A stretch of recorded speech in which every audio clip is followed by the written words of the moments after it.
Hello student, welcome new learning class. আজকে আমরা পড়ব ক্লাস 9-এর বাংলা বই নব নব সৃষ্টি। কার লেখা? সৈয়দ মুজতবা আলীর লেখা। উৎস কি? পাঠ্যাংশের প্রবন্ধটি লেখকের মামদর পুনর্জন্ম প্রবন্ধের সম্পাদিত অংশ। মূল প্রবন্ধ গ্রন্থটির নাম চতুরঙ্গ।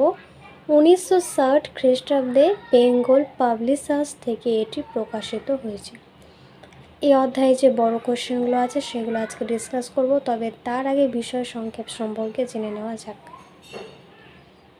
প্রাচীন যুগের অধিকাংশ ভাষাকে লেখক আত্মনির্ভরশীল বা স্বয়ংসম্পূর্ণ বলেছিলেন। প্রাচীন যুগের অধিকাংশ ভাষাকে, অর্থাৎ প্রাচীন যুগের যে সমস্ত ভাষাগুলো ছিল সেই ভাষাকে লেখক আত্মনির্ভরশীল এবং স্বয়ংসম্পূর্ণ বলেছেন। হিব্রু, গ্রিক, আবেস্তা, সংস্কৃত এবং কিছু পরবর্তী যুগের আরবিও নতুন ভাষার প্রয়োজন হলে নিজ ভাণ্ডারে প্রথম শব্দের খোঁজ করেছেন। অর্থাৎ কোন কোন শব্দের কথা এখানে বলা হচ্ছে? গ্রিক, আবেস্তা, সংস্কৃত এবং কিছুটা পরবর্তী যুগের আরবিও নতুন ভাষার প্রয়োজন হলে নিজ নিজ ভাণ্ডারে প্রথম শব্দের খোঁজ করেছেন। এই সমস্ত ভাষা খুবই সামান্য বিদেশি ভাষা ব্যবহার করেছে, ফলে এই ভাষাগুলো স্বয়ংপূর্ণতা নিয়ে লেখক কোনো আপত্তি প্রকাশ করেনি।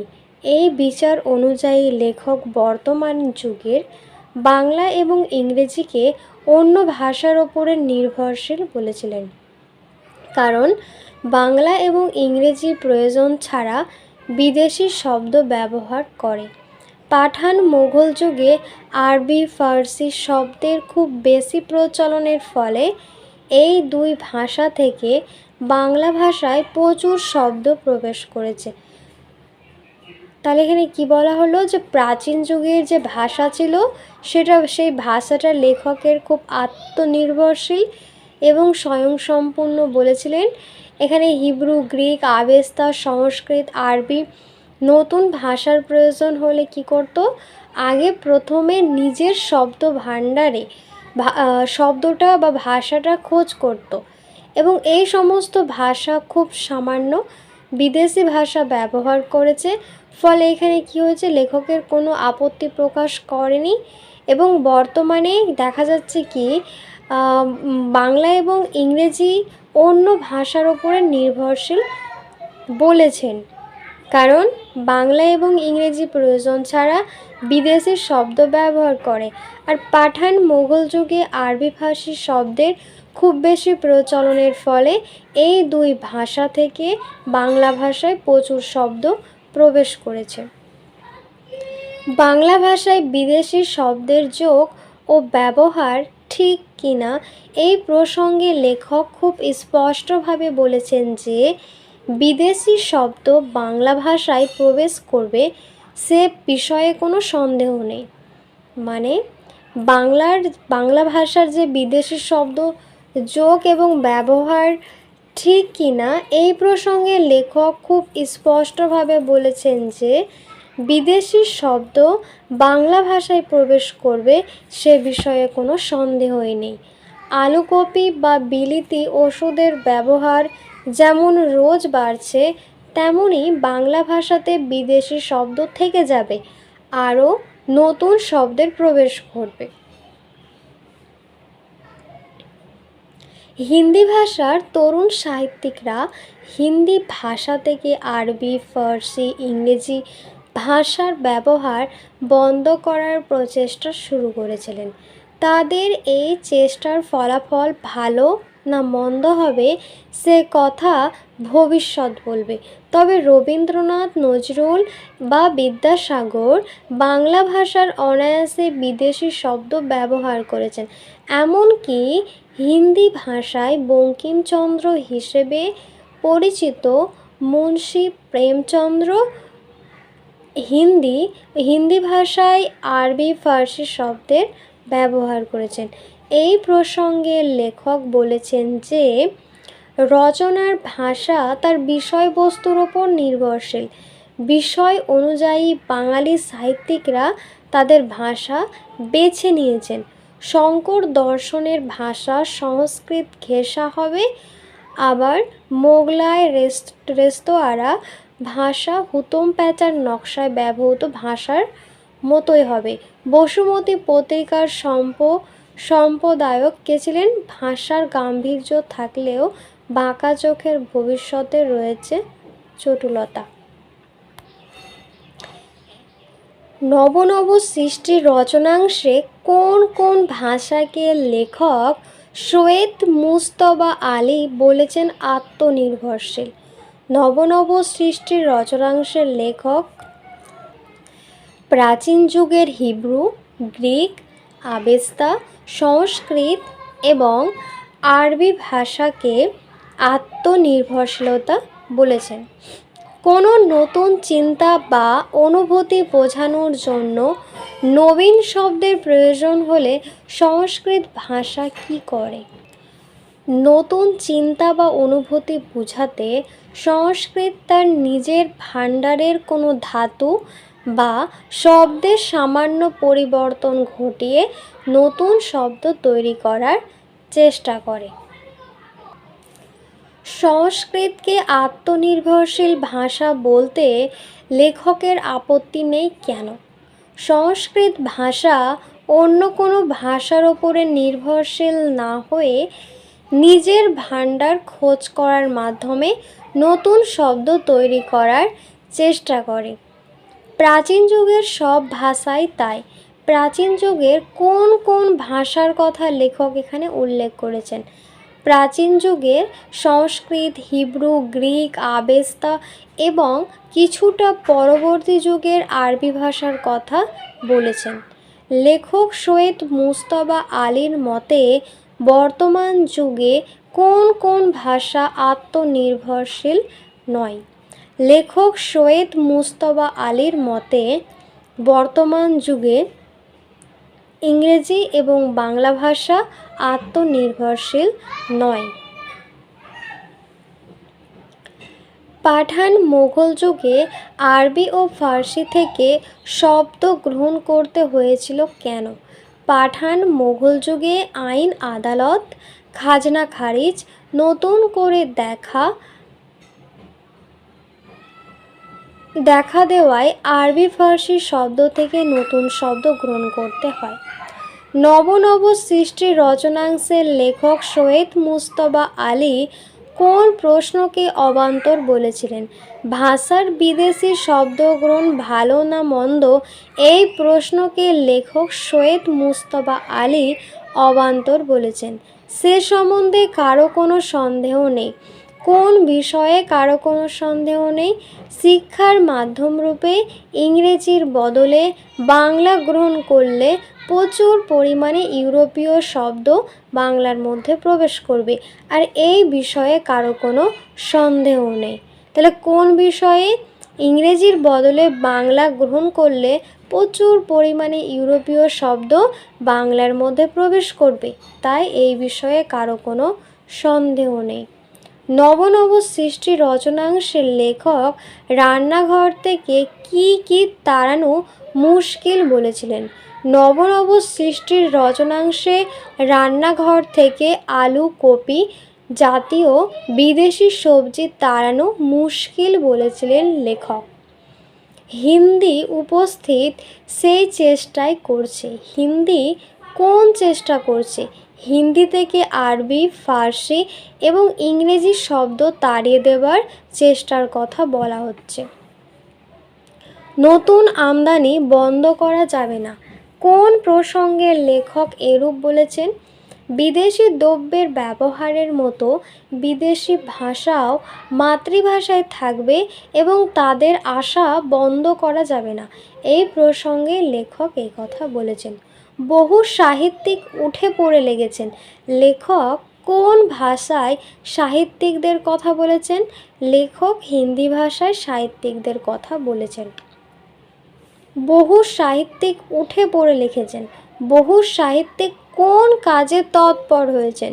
হিন্দি ভাষার সাহিত্যিকরা হিন্দি ভাষা থেকে আরবি, ফার্সি এবং ইংরেজি শব্দ দূর করার জন্য তৎপর হয়েছেন।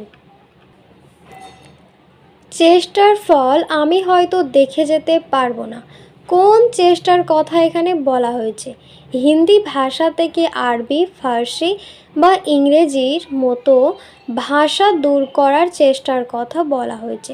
নব নব সৃষ্টি রচনাংশে কয়েকজন বাঙালি সাহিত্যিক ও পণ্ডিত ব্যক্তির নাম এসেছে, তারা কারা?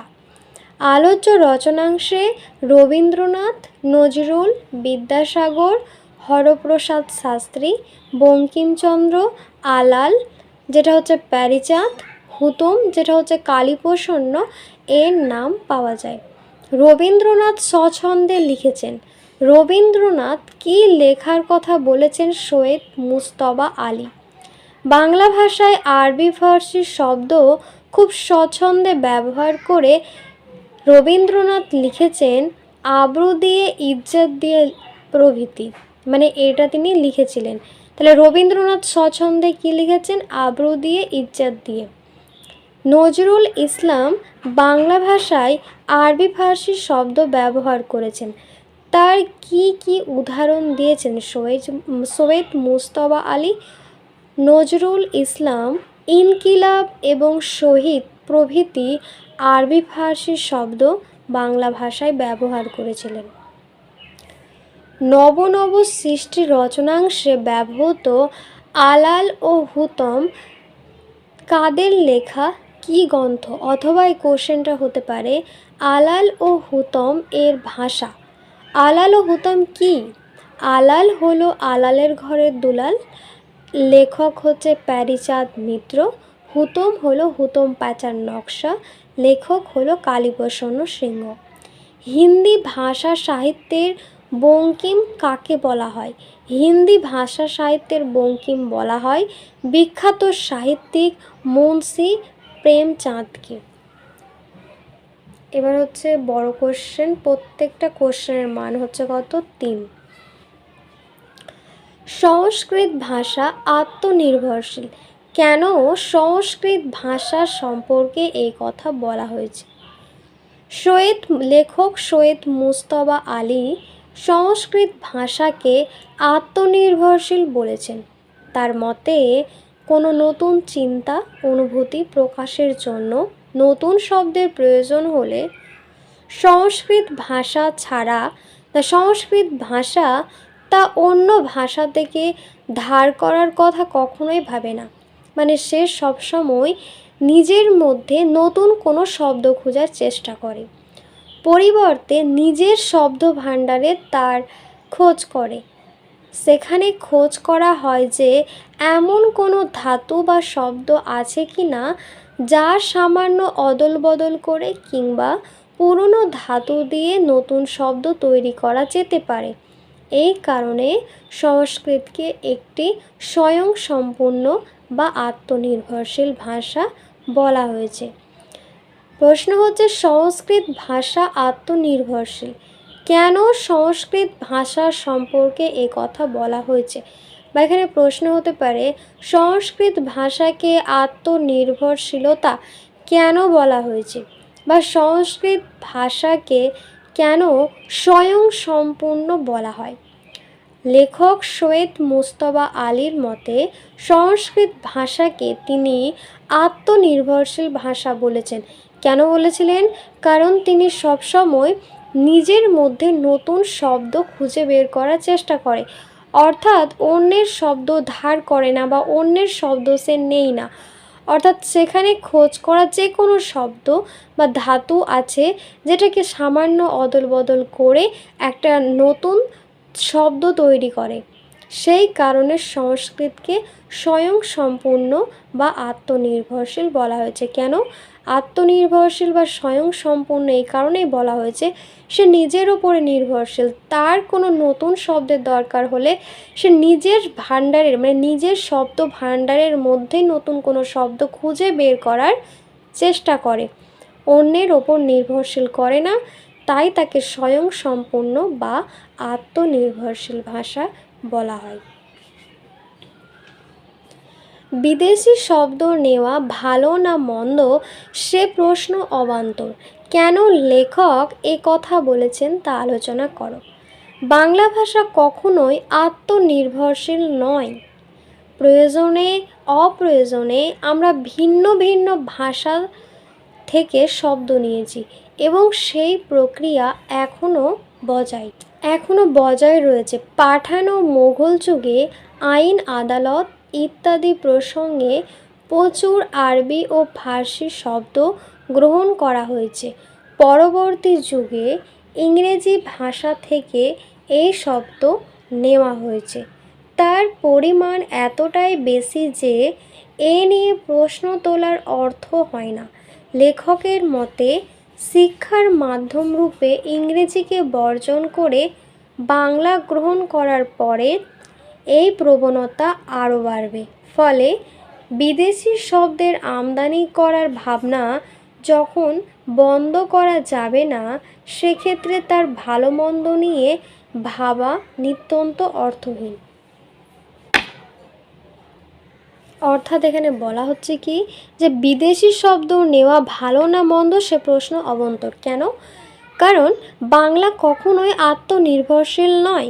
অর্থাৎ তার যখন শব্দের প্রয়োজন হয় সে নিজের মধ্যে নতুন কোনো শব্দ খুঁজে না। সে কী করে, যেমন প্রয়োজনে অপ্রয়োজনে ভিন্ন ভিন্ন শব্দ ভিন্ন ভিন্ন জায়গা থেকে নিয়ে নেয়। পাঠান মোগল যুগে যখন আইন আদালত ইত্যাদি প্রসঙ্গে প্রচুর পরিমাণে আরবি ফার্সি সেই সমস্ত শব্দগুলোকে গ্রহণ করে থাকে। পরবর্তী থেকে ইংরেজি থেকে অনেক ভাষা নিয়ে নেয়। তার পরিমাণ এতটাই বেশি যে এ নিয়ে প্রশ্ন তোলা অর্থহীন হয়ে পড়ে। কেন? কারণ লেখকের মতে শিক্ষার মাধ্যমরূপে ইংরেজি বর্জন করে বাংলা গ্রহণ করার পরে এই প্রবণতা আরও বাড়বে। ফলে বিদেশি শব্দের যে আমদানি করার ভাবনা যখন বন্ধ করা যাবে না, সেক্ষেত্রে তার ভালো কি মন্দ সেটা নিয়ে ভাবাটাই হচ্ছে অর্থহীন। অর্থাৎ এটা নিয়ে ভেবে তার কোনো লাভ হবে না। বিদেশি থেকে শব্দ নেওয়া ভালো কি মন্দ সে প্রশ্নটা অবান্তর রয়েছে। কারণ সে নিজে তো স্বয়ংসম্পূর্ণ বা আত্মনির্ভরশীলতার নয়, অন্যের কাছ থেকে শব্দ সবসময় কী করছে, ধার করছে। যেভাবে ফার্স্ট কোশ্চেন দেখা গেল কি যে সংস্কৃত শব্দ হচ্ছে আত্মনির্ভরশীল। কেন? কারণ সংস্কৃত শব্দ নিজের মধ্যে শব্দটা খুঁজে বের করে। অর্থাৎ সে কারো কাছে ধার করে না। ফার্স্টে কী করে, নিজের শব্দ ভাণ্ডার থেকে নতুন নতুন শব্দ খুঁজে বের করার চেষ্টা করে, তারপর সেটাকে সামান্য অদল বদল করে বা পুরনো ধাতু দিয়ে কোনো একটা নতুন শব্দ তৈরি করার চেষ্টা করে। তাই জন্য তাকে বলা হয় আত্মনির্ভরশীল বা স্বয়ংসম্পূর্ণ সংস্কৃতকে, কিন্তু বাংলাকে বলা হয় না। কেন? কারণ বাংলা আত্মনির্ভরশীল নয়, সে সবসময় অন্যের কাছ থেকে কী করছে, ওয়ার্ডগুলোকে বা শব্দগুলোকে ধার করছে। বাংলা সাহিত্যের বিদেশি শব্দ ব্যবহারের যে দৃষ্টান্ত লেখক দিয়েছেন তা নিজের ভাষায় লেখো। বাংলা সাহিত্যে যে বিদেশি শব্দ ব্যবহারের দৃষ্টান্ত, লেখক সৈয়দ মুজতবা আলী বাংলা ভাষায় বিখ্যাত সাহিত্যকদের মধ্যে বিদেশি শব্দগ্রহণের ঝোঁক লক্ষ্য করেছেন। রবীন্দ্রনাথ আবরু, ইজ্জত, ইমান তিনটা শব্দ অনায়াসে ব্যবহার করেছেন। তাহলে রবীন্দ্রনাথ কোন কোন শব্দ ব্যবহার করেছে? আবরু, ইজ্জত আর ইমান, এই তিনটা শব্দ অনায়াসে ব্যবহার করেছেন। নজরুল ইসলামও তার সাহিত্যে ইনকিলাব, শহীদের মতো প্রচুর শব্দ ব্যবহার করেছেন। বিদ্যাসাগর তার বেনামিতে লেখা রচনায় প্রচুর আরবি ফার্সি ব্যবহার ঘটিয়েছেন। পণ্ডিত হরপ্রসাদ শাস্ত্রী আরবি ফার্সির বিরুদ্ধে জেহাদ ঘোষণা করাকে আহামুখী বলে মনে করেছেন। অর্থাৎ এখানে বলা হচ্ছে কি, বাংলা সাহিত্যের বিদেশি শব্দ ব্যবহার দৃষ্টান্ত লেখক দিয়েছেন, তা নিজের ভাষায় লেখো। অর্থাৎ বাংলার মধ্যে অনেক বিদেশি শব্দ, অনেক রকমের শব্দ ব্যবহার করা হচ্ছে। তো এই সমস্ত শব্দ ব্যবহার করার জন্য যে সমস্ত সাহিত্যিকরা রয়েছে তারা বিদেশি শব্দ গ্রহণের মানে যে ঝোঁকটা লক্ষ্য করেছেন, তারপর তারা বিভিন্ন মতামত দিয়েছেন। যেমন রবীন্দ্রনাথ আব্রু, ইজ্জত, ইমান এই শব্দগুলো অনায়াসে ব্যবহার করেছেন। এবার নজরুল ইসলাম তার সাহিত্যে যে ইনকিলাব, শহীদের মতন প্রচুর শব্দ ব্যবহার করেছেন। বিদ্যাসাগর তার বেনামিতে লেখা প্রচুর আরবি, ফার্সি এই সমস্ত শব্দগুলো ব্যবহার করেছেন। হরপ্রসাদ শাস্ত্রী আরবি ফার্সির বিরুদ্ধে জেহাদ ঘোষণা করেছেন। এটা এই জন্য তিনি বলেছেন যে বাংলার সাহিত্যে বিদেশির ব্যবহারের এটা হচ্ছে তার দৃষ্টান্ত, মানে লেখক এগুলো দৃষ্টান্ত দিয়েছেন, বিভিন্ন লেখক বিভিন্নভাবে মন্তব্য করেছেন।